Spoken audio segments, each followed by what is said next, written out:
Immediately, Gestapo is not allowed out. Do you understand English? Get out of this property. Go. So go. Go. And don't come back without a warrant. Out, Nazi. The government of Alberta is demanding that Pastor Artur Pawlowski be sent back to prison for 21 days, in addition to the 3 days he's already served, as punishment for ignoring the court order. The lockdowns are over, but they want to put this pastor in prison again for 21 days.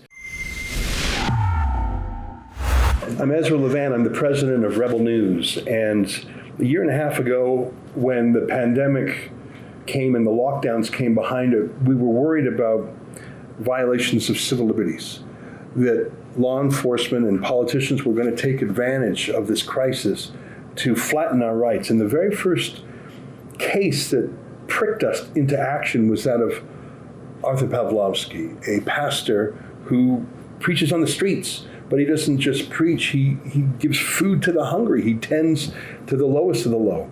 And he was given a ticket for more than $1,000 for an illegal gathering. That's what they called him feeding the homeless. Take a look at this footage, including the police physically pushing him around. This is not event. This is not your picnic in a neighborhood for the fun of it. We are providing necessities of life to those that you and your bosses refuse to provide. You got all kinds of events happening right now, and yet the Calgary's finest are not bothering them. This is the hypocrisy of this city. This is the hypocrisy of our wonderful, fearless leaders. Where is Nahat Nemshi, the mayor of this city? He's allowed to stand back from you a little bit. Whoa. I need feet.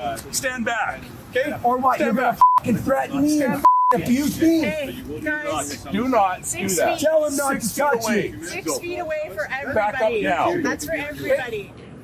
I knew that the police didn't like Arthur, and so we hired Sarah Miller, a lawyer with an excellent litigation firm in Calgary called JSS Barristers. Sarah, you took our very first case that later grew into a project called FightTheFines.com. Tell us in a minute what happened in that case, and I want to use that phrase, illegal gathering, because that's going to be something we talk about later. What happened in that case? Yeah, so in April or so of 2020, Artur Pawlowski was doing what he did every single week, going downtown, feeding the homeless. So he sets up in a public park here in Calgary and he feeds the homeless.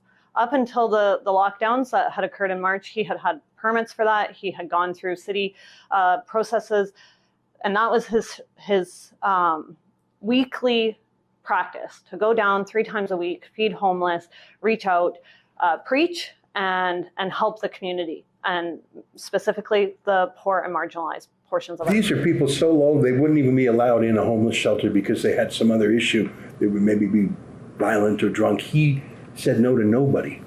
That's right. Yeah, he didn't turn anyone away. He has a really strong passion for helping the homeless, preaching to the homeless, the disenfranchised, the lower economic echelon of Calgary. So, not every obviously shelter would turn them away, but certainly he never turned anyone away. He always was out there feeding them. So he was doing that regularly, pre-pandemic, post-pandemic. He continued to do so, and I mean, the disclosure was a mess. They ticketed him under the Public Health Act for violating some gathering restrictions and hosting, as you say, an illegal public gathering. And that's what they called it, as if it was a party, as if it was like some festival. Because he gathered the hungry to feed them, they called that an illegal gathering, as if it was like some rave or something. Worse than that. Sorry to interrupt. Chad, thanks for joining in. Chad Haggerty, you're not just a lawyer. You were 17 years a cop. I was. And you're on this file.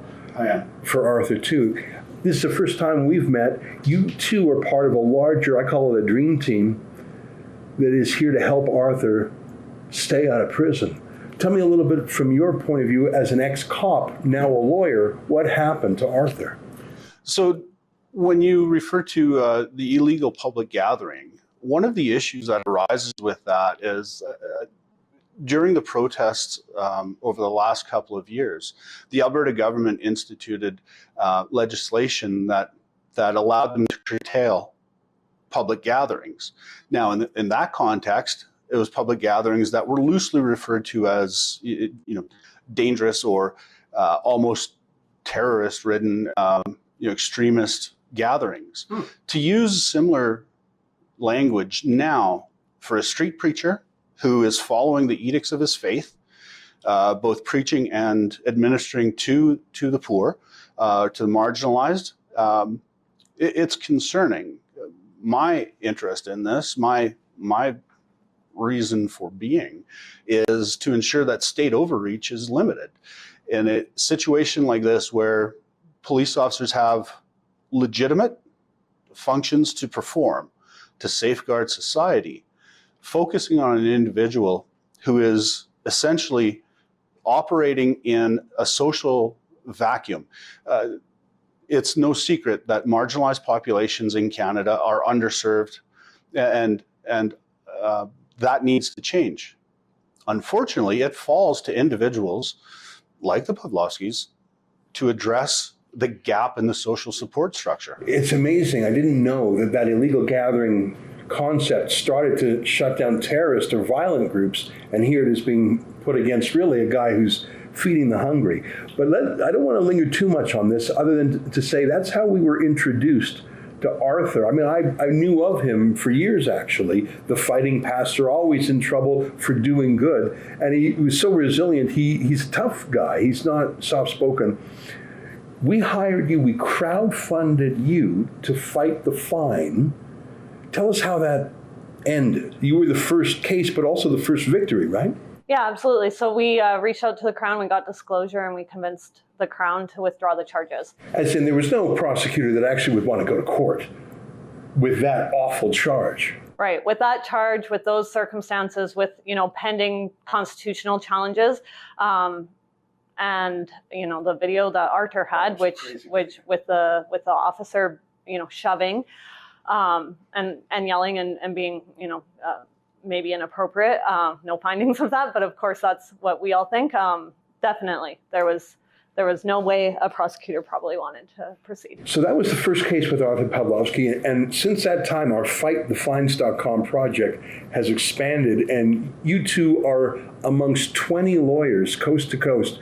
We now represent more than 2,000 Canadians who have been charged under different lockdown laws. The funny thing is, Arthur was our first case, but he came back several times. He kept getting ticketed. I feel like, he won't bend the knee. He won't submit. And so it's almost like an irresistible force and an immovable object. They want to break him. He won't be broken. Is that your feeling about Arthur too? Exactly. He, continued to say, well, go ahead, lay these tickets, and I'm going to continue feeding the homeless. I'm going to continue coming down 3 times a week and doing my preaching. And so, that's what brought us to the contempt application. AHS had to up the ante. And let's fast forward from April 2020 to what happened over Christmas and in the new year. Alberta's lockdowns went from the most lenient in the country to the harshest. There were special rules that only applied to churches. Other operations like Costco or Walmart had a percentage of their fire code capacity. But churches, there was a period of time where they had a hard cap. 15 people, no matter how big the church, they were singled out. I felt that was highly inappropriate, probably illegal. And Arthur kept having those services every Saturday in his case. Tell me what the government did. And then, Chad, you were there, right? You were there in one of those church services. I was observing one of them. To back up and address something that you said about probably illegal, I think you're referencing the caps, the limitations that were placed on churches that other businesses, other buildings didn't experience. So for those that don't understand, when you say probably illegal, I suspect that you mean that religion and faith is something that's ensconced in the Charter of Rights. The ability to practice your faith is something that is protected in this country. It has been since the Charter was brought in 82. So You don't have a constitutional right to shop at Costco. You don't have a constitutional right to go to Walmart. You do have a constitutional right to practice your faith in a legitimate, sincere way. When the government is imposing restrictions on a constitutionally protected action, that's something that can be challenged. Especially if it's greater than other entities. It's almost like they're singling them out. Yeah, so when you say that, potentially illegal restrictions, if I'm not mistaken, that's exactly what you're talking about. Yeah. So tell me what it was like. You went to observe because we knew that Arthur was going to be a case. They dropped it the first time because their facts were so bad. The cops were so misbehaved. It looked so awful. But I think they wanted to come back and get him. They've ticketed Arthur probably close to 100 times over the decades. Yeah, I mean, the City Hall wants to squash him. So they really focused on his church. Now tell me what it was like. You went to observe his church one day, and I'm from far away in Toronto, but from what I thought, it was on some days it was outside in the open air, and people were there. Obviously, weren't forced to be there. He wasn't trespassing. These are people who wanted to be there. Is that what it looked like when you were there that day? That's not what it looked like. That's what it was. Yeah. The service began with an acknowledgement of the masking restrictions, encouragement for the attendees and the congregants to abide by both restrictions and their conscience, and to make their own decision if those two came into conflict. The decision was made to have the service that day outside of the church. In the open air, to get out of that so it was a health concern that Arthur addressed by doing it outside. Arthur was aware that there were restrictions in place, and he was incredibly aware that the police were there. How he could, he had to be aware because there were, by my count, there were somewhere between 9 and 17 police cars, and somewhere around 15 police officers. It sounds like it was like a Hells Angels bike clubhouse or something. Well, there were more police officers at that church service than I've seen parishioners at other church services. Well, Chad, let me go down this road a little bit, because you were an RCMP officer. I mean, that's the most senior police force in Canada. 17 years. I'm sure you've seen a lot of things. I want to draw your attention to the day that they finally arrested Arthur. This is shocking to me, but I'm not a cop. They knew where he lived. They knew where his church was. He's not hiding. He's out and about. They could have picked him up at church, before church, after church, at his home, in the morning, in the night. But they chose to have a squad of police vehicles pull him over on a busy highway, cars whizzing by. They extracted him from his vehicle and took him not to the grass, but to the center of the road, cars whizzing by. Had him kneel on the ground, hands above his head. It was like they were catching El Chapo or something, or some terrorist takedown. I have never seen such a thing other than for a dangerous, violent criminal or terrorist. In your 17 years as a former RCMP officer, have you ever seen anything like that? So to add a bit of context, the day I was talking about when I was at the church service, there were 3 officers specifically assigned to walk amongst the parishioners, and they spoke with Artur and David after the service. A pleasant, polite conversation. One of the officers has had repeated interactions, repeated, polite, friendly interactions. So he could have said, Arthur, come with us right now, we won't make a fuss, and they didn't do that. Absolutely, and Arthur was clear that if he was summoned to receive charges, he would have. For them to take the actions of engaging in a high-risk tactical takedown of 2 preachers and family members on a busy street in Calgary, a highly visible, busy street, you have to wonder what the rationale is, what the reasonable thought is, or if there was any. That's not policing. That is a PR shock and awe move. That's a humiliation move. And frankly, I mean, I'm not the cop here, but that looks bloody dangerous. Well, what happened is that when there are lights on police cars on the side of the road, people's attention is naturally attracted to it. You've driven by police cars on the highway, so have the viewers. Yeah. That creates a dangerous situation. Why they chose to do that without blocking off the road behind them, without limiting access to that portion of the highway, why they chose to do that instead of simply approaching him at the end of service, as they did the week before, peacefully, calmly, happily, makes no sense. So not only did the cops not have a rapport with him, they could have arrested him anytime, but the cops knew that you guys were on the file. I mean, they had been dealing with you for more than a year, and you had attended. Those police could have gone through you to talk to Arthur or directly to him, but they had this high stakes takedown. What's your thoughts on that, Sarah? It's almost like they were trying to go around you. Well, and this is what I made argument in court on, was it made no sense for AHS to obtain this order ex parte secretly in afternoon court before. And ex parte, that's Latin for secret. You weren't invited. You were not. I wasn't notified without the other party. So you've been Arthur's lawyer for more than a year, and you joined the team, and there's another lawyer at this firm. We've got a dream team going on, and sometimes there's 4 lawyers we got working for Arthur, and it's all crowdfunded by our viewers. You're a pain in the neck to the government because you're always on them. They know that. They know that. And so they go to court and they don't tell you, and they don't tell the judge that they haven't told you. Am I right? Right. They don't. That's a secret trial. And they don't bring up Artur Pawlowski's name or David Pawlowski's name while they're getting their order, right? And so they got the order from Justice Rook. It says, it actually names other, I believe, Fight the Fines clients, Christopher Scott, Whistle Stop, and somebody else who's associated to them. And we're lawyered up for all that. They didn't tell any of the other lawyers. They didn't tell any of their lawyers. Then they say, and John Doe and Jane Doe, to capture whoever else might be working, as the order says. I think they deceived the judge. I think they held back when you go to a judge ex parte, without the other side there, you have a special duty to say things that the other side's lawyers would say if they were in the room. I think they're deceivers.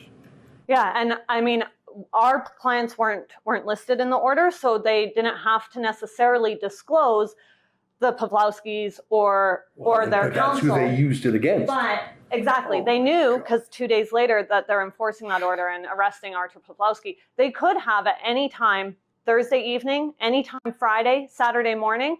Like, I'm on call for Artur 24/7 pretty much, right? Chad is my backup. If I'm out doing whatever, Chad is there. Somebody could have served us with that order, said we intend to enforce it against Artur, served Artur and David at any time during that period. They know where they live. They know how to get in contact with them. And instead they waited until service had started, until Artur was at the pulpit preaching to his, congregation. And then they come and serve it on David and Artur's brother, walk away and don't arrest until the roadside. There's so many things wrong with that. And I don't like using the word police state lightly, because I'm not doing Godwin's law, invoking Nazism.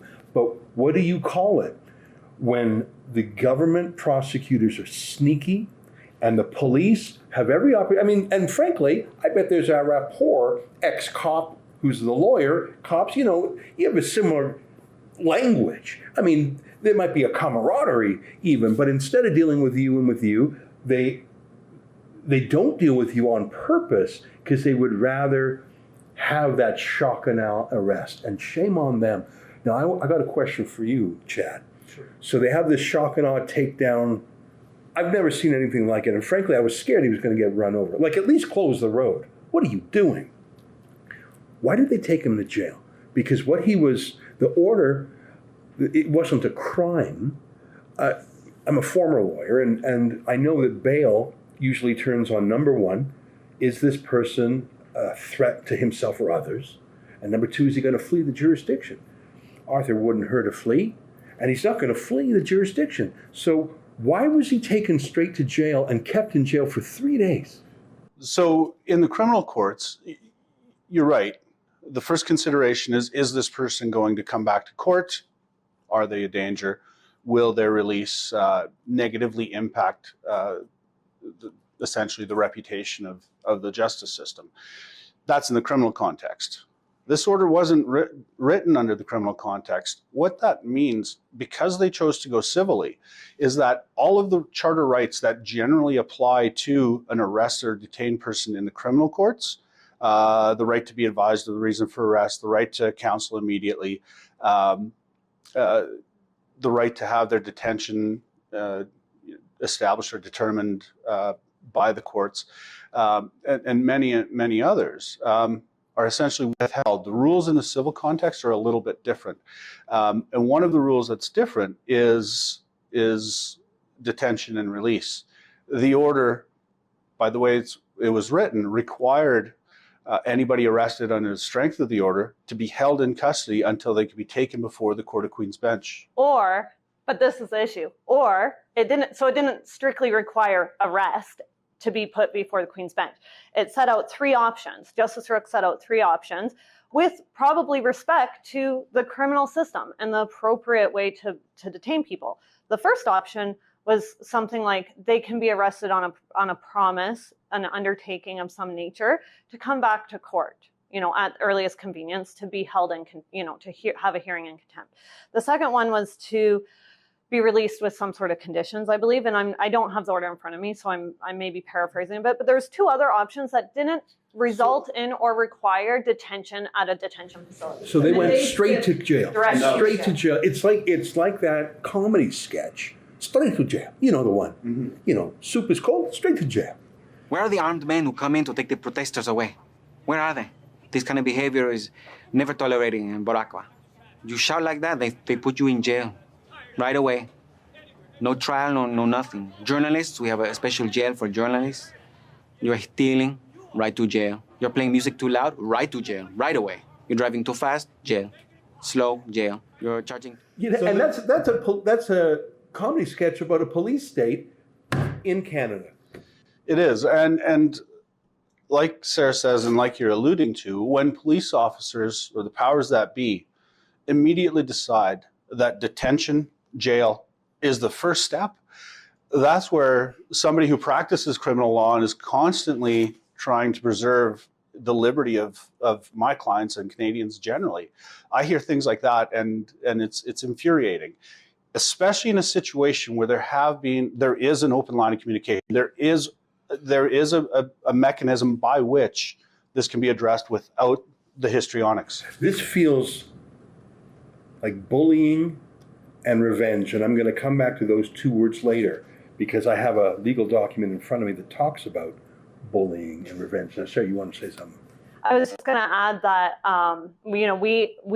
Chad and I argued that first day after they had been arrested that was an improper arrest, improper detention. And Justice Germain essentially said, well, but it was permitted, and so too bad, so sad.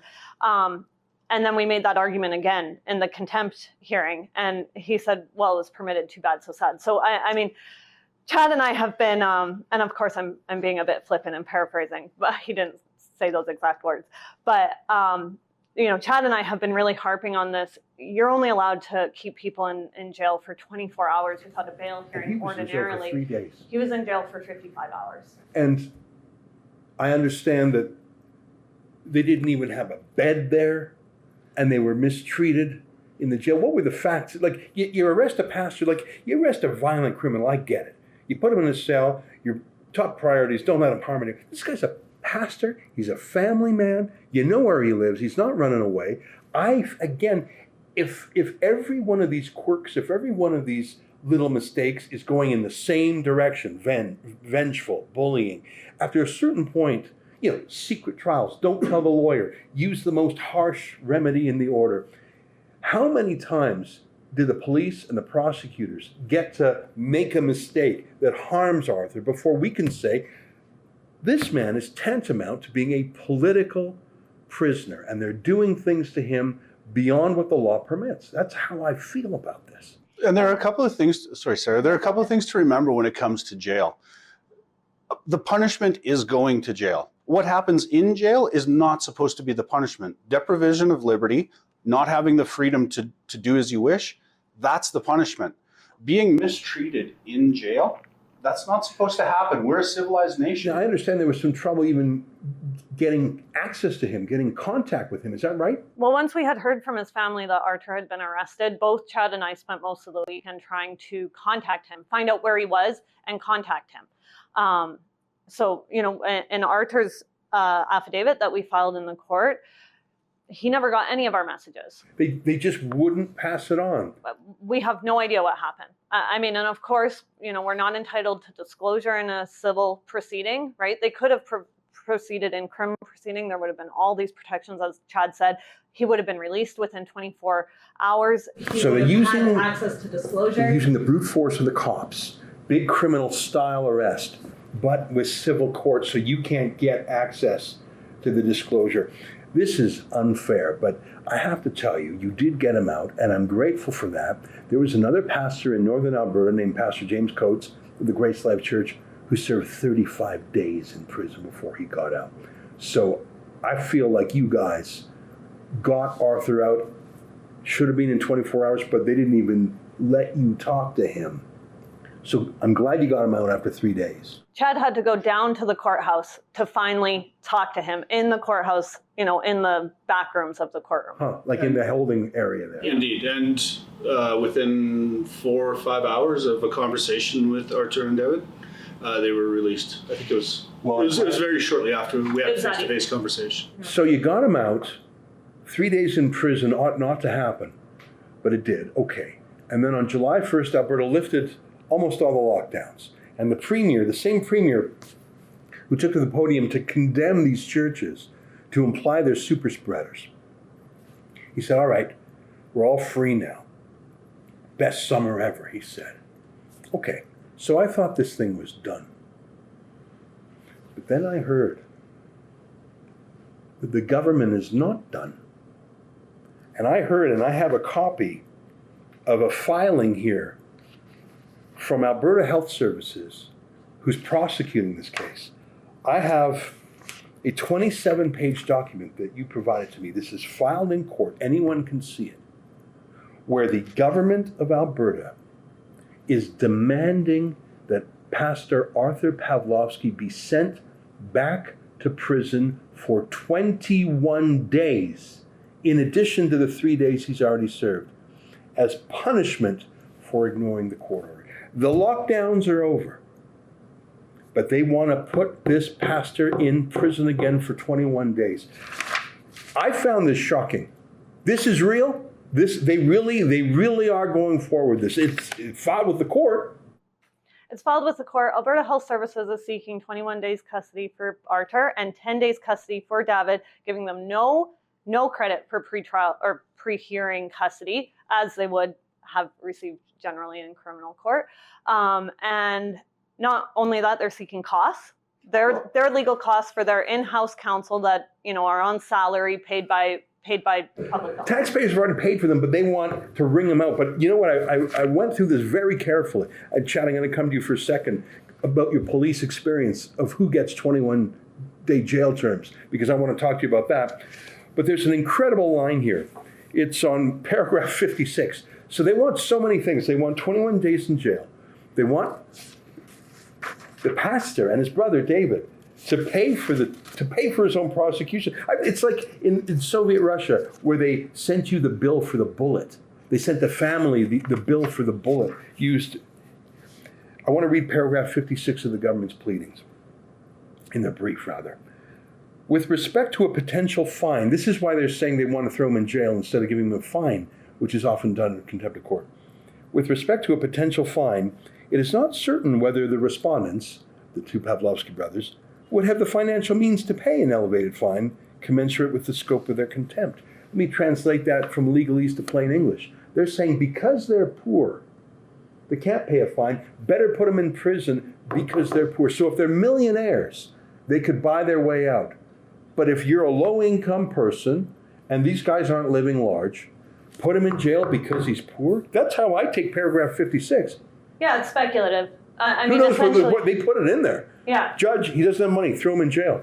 I didn't know that's how it works. Or we haven't positively affirmed in an affidavit that they're rich enough to pay the fine, and because we failed to do that, he should go to prison instead. So the problem is, for an individual who's dedicated his life to help economically disadvantaged people, poor people, eat, stay warm,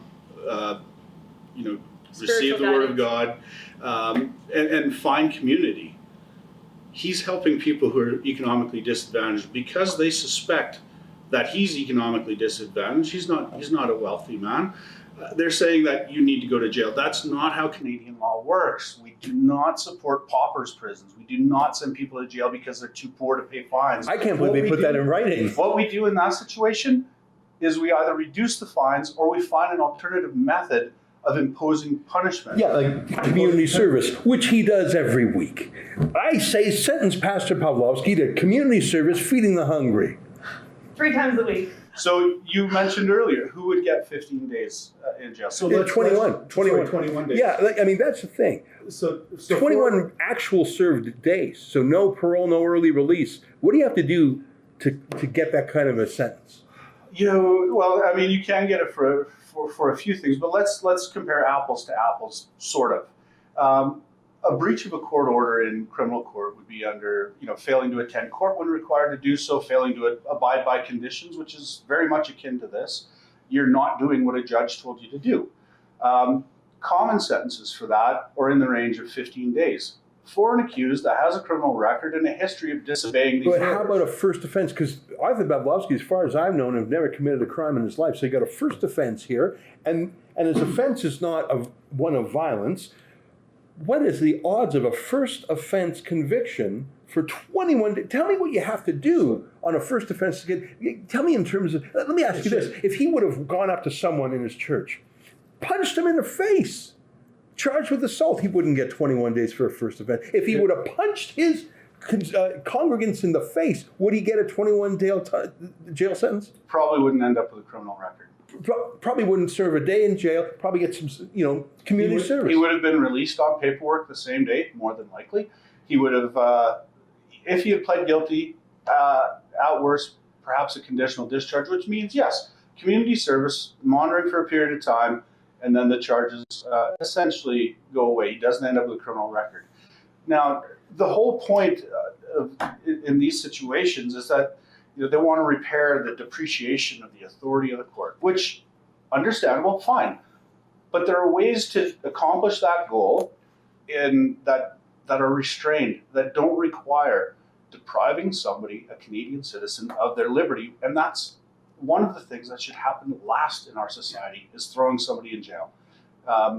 It's frustrating. A pastor in jail. The fascinating thing is if you look at the timeline from the time the officers come to the church and serve David with the paperwork, that's, according to their affidavits, 10:39 a.m., right? Church is done by noon, maybe a little bit before noon. That's about an hour and 10 minutes that they were supposedly in contempt of Justice Rourke's order. Now that's been found. So they've, Justice Germain has found that they are in contempt. Obviously, the affidavits that we filed, disputed that to some extent, but that's been found. An hour and 10 minutes of being in contempt of that order, and then thereafter complying with the release order of Justice Germain. They're trying to say this repair the depreciation of the court, right, or the court's authority. But the court's authority has been depreciated very little for an hour and 10 minutes. And they want 500 hours in prison. So I trust your math, but yeah. I read very carefully this document filed by Jason Kenney's and Tyler Shandro's Alberta Health Service. That's what's strange to me, is you have health prosecutors. I hadn't heard of that before. And these health prosecutors, they unwittingly, I think, show their thinking. I want to quote from paragraph 21. They're talking about what do you do when someone's in contempt of court? And they cite the Canadian Judicial Council. And they say, care must always be taken. I'm reading from their own prosecution's document, the one that you gave me from court. Care must always be taken to ensure that the disposition of the proceedings does not appear to be bullying or vengeful. Bullying or vengeful. You've got a low-income pastor and his brother who serve low-income people, the lowest of the low. And he does so in rain or snow. And for 1 hour, he was in contempt, and they want to put him in prison for 21 days after the lockdown is lifted. That's what gets me. I was told it was over. The Premier and the Health Minister said it's over. But according to John Siddons and Kyle Fowler, two health prosecutors, it's not over. They want 21 days in prison from this pastor and 10 for his brother, but they say we're not being bullying or vengeful.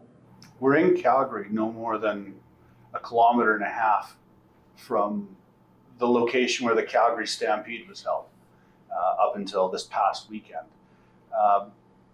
It seems that it's over. The Stampede went ahead, without a hitch. Greatest outdoor show on earth, tens of thousands of people. I think we were told best summer ever, but not for two individuals practicing their constitutionally held right to adhere to their religious beliefs and to preach to their congregation. Chad, you were the first one to use the phrase illegal gathering, and that was, I think, what the charge was for Arthur in April 2020. That word illegal gathering, I didn't know its paternity of terrorism or whatever. But in these documents here, again and again, the government of Alberta compares what Artur Pawlowski did to what I call eco-terrorists, people who violently, in some cases, break the law to stop logging, to stop pipelines. So whether or not you're an eco-activist or not, what do I mean by that? You're trespassing, you're vandalizing, you're causing damage, you're shutting down jobs. It's a kind of terrorism because you're trying to stop an economic activity that's lawful.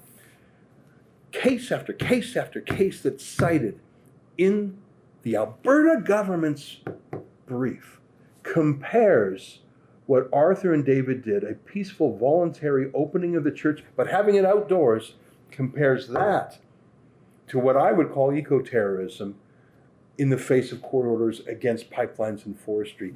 And they call both of them illegal gatherings. That word is so stretched. I think this is an embarrassing document. Sandwich analogy? Yes. So one of the things that we talk about frequently in criminal law is something called moral culpability. That means the wrongness of the offense from the offender's point of view. So easy way to describe that. There's a sandwich sitting on a picnic table in a public area. A homeless individual comes by, grabs a sandwich, hasn't eaten in days, eats the sandwich. That's technically theft. Alternatively, somebody comes by who has money, who has means, who has food and a roof over their head, grabs a sandwich, takes a bite, throws it on the ground, walks away. That's also theft. It's exactly the same offense. But the moral culpability of the two individuals is dramatically different.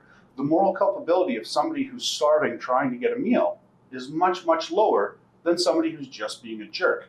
Now, without commenting on the positions of eco-terrorists or people with strongly held beliefs, where they are interrupting the economic feasibility of various businesses, the regular routine function of business in Canada. Comparing that to an individual who is shepherding a marginalized group, exercising his constitutionally protected right to practice his faith, is ludicrous. To compare the Pawlowskis to people engaged in eco-terrorist or eco-terrorist adjacent activities, it boggles my mind that they can straight-face make that analogy or that link. I'm worried about this, and I'll tell you why. Because we're on a losing streak. Now, I want to tell you, Sarah, you've been the lead lawyer on this since you first met Arthur April 2020, so well over a year. And I want to tell you, your lawyering has been outstanding. That's not just my opinion as a former lawyer, and I know your firm. But I have seen two different judges say from the bench that your presentations were outstanding.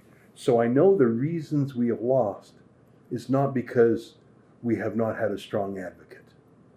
And I'm delighted with the addition of Chad Haggerty, 17-year RCMP officer, now a criminal lawyer. There's other lawyers here at the firm working too, they're just not with us today. I call you the dream team. I think We have to fight this inch by inch, tooth and nail. I think we have to challenge everything in this. I think we have to fight this in a disproportionate way. Why? Because we're not just fighting for Arthur and for freedom of religion. We're fighting against this entire, what I call as a police state light. Secret trials, not telling lawyers, shock and awe takedowns, 21 days in jail for a Christian pastor. That's much bigger than one guy. That is Canada still free? And this province's motto is strong and free. In Latin, that's what this motto is. I want you to say to our viewers what I know, but I want them to hear it, that you and Chad and the rest of your team will leave no stone unturned, and you will put every effort and all your intelligence and all the wisdom of this firm and all the expertise you can. I'm not saying that will be enough, but you must do everything you can to fight against this demand by the government of Alberta to jail Arthur and his brother again. I want you to tell our viewers that you're going to do that. Yeah, so absolutely, Artur and David have given us full direction to fight this every way that they can. They're heartbroken about the decision that has been made so far in this proceeding. They want this to end. They do not want to return to jail. They did not have a good time there when they spent 55 hours there, and we are going to continue to do everything that we can to keep him out of jail and to have the best summer ever. Yeah, it's a long-standing, it's long understood in academic circles that greater punishment does not lead to the expected, void of crime. Personally, from having talked to clients who have spent 55 hours and longer in jail, nothing good comes of it. Nothing good ever comes of jail. There are very, very few exceptions to that. Arthur and David are not individuals who warrant jail. Fighting this every step of the way, whether or not you'd asked us to make that commitment, it's what we've committed to already. So well, and I know that is your oath as lawyers, to zealously advocate for your client's interests. But I'm telling you, as the person who's promised to pay your bill through our viewers' crowdfunding, I write to our viewers and I say, please help. And in this case, which I regard as out of the 2006 cases we are helping in Canada through FightTheFines.com, this in many ways is the most important. He was the first client, he's the most frequent client, and it's the most important client that touches on so many things, and it has exposed a rot in our system. You are not just fighting for Arthur. You are fighting to bring our justice system back into balance. They said 15 days to flatten the curve. They flattened our civil liberties. I wish you good luck, and I give you my promise that in return for your outstanding legal efforts, me and our viewers in Canada and even in the United States and around the world will raise the funds necessary for you and the other lawyers. At times we have 4 lawyers on this file. I call it the Dream Team. I wish you good luck. We're doing this for a cause greater than ourselves and even greater than Arthur. So thank you for what you've done so far. Thank you, Ezra. As I said earlier today before we were on camera, this is a great access to justice initiative and really important. Absolutely. Well, you've both done so well. Let me just ask you one closing question. I know you're going to fight this tooth and nail. What's your sense of the timing here? When do we think this will be heard? I know you're going to go to the judge and ask for more opportunity to push back here. If that's granted, do you think we're going to see this trial this year? Oh, yes, absolutely, Like this year. within months? Absolutely. Maybe even within weeks? Likely within weeks. I anticipate that the court will be disinclined to grant much of an extension. We will be flat out for the next few weeks, and so they want to hustle this. They're throwing everything at this. Yeah. Both the prosecution and the judge, they're prioritizing Arthur. And the other respondents that are now kind of being held together with us in these proceedings. So yeah. Yeah. So I suspect it will be flat out for quite a few weeks. So this and is urgent. This so is we're very at the end urgent. of July right now. You think we could have Judgment Day perhaps in August? By end of August, I expect so. We've got 1 month to crowdfund your fees. I don't want to disclose what your fees are. I believe we're getting value for money. And I told you, do what it takes to win. I told you that before we turned the camera on. Yeah. Absolutely. Yeah. And as much as we can, we're looking forward to doing the best we can for Artur and David. All right, well, there you heard it. 2 of the 4 lawyers on the dream team, Sarah Miller from JSS Barristers, Chad Haggerty, criminal lawyer. We need your help, and the good news is you can get a charitable tax receipt because the Democracy Fund, a CRA charity, is assisting with this project. Go to saveartur.com. None of the money goes to Rebel News. 100% goes to the Democracy Fund, which pays the lawyers directly. I believe this is one of the most important projects we've taken on in Rebel News for the reasons I've said, and I hope you'll be there with us. I know you have been. Go to saveartur.com. Thanks. The government of Alberta wants to throw Artur Pawlowski back in prison for 21 days and his brother for 10 days too, even though the lockdowns are over. This cannot happen. We're crowdfunding his legal defense. Please go to saveartur.com.